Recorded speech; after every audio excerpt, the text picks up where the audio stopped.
అండి ఈరోజు నేను గోంగూర ప్రాన్స్ చేస్తున్నాను. దానికోసం స్టవ్ ఆన్ చేసుకుని కడాయి పెట్టుకుని ఆయిల్ పోసుకుంటాను కూరకు సరిపడగా.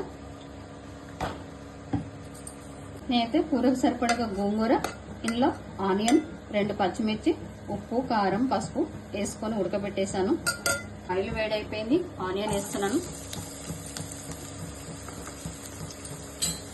ఇంతకుముందు చూపించిన గోంగూరని ఇప్పుడు ఒక రౌండ్ మిక్స్ చేసేసుకున్నాను. ఇట్లా కొంచెం దొడ్డు చేసుకోవాలి.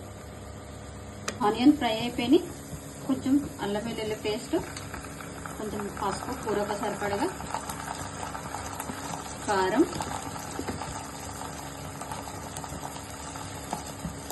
ఉప్పు వేసుకొని కలిపేసుకోవాలి. కలిపేసినాము.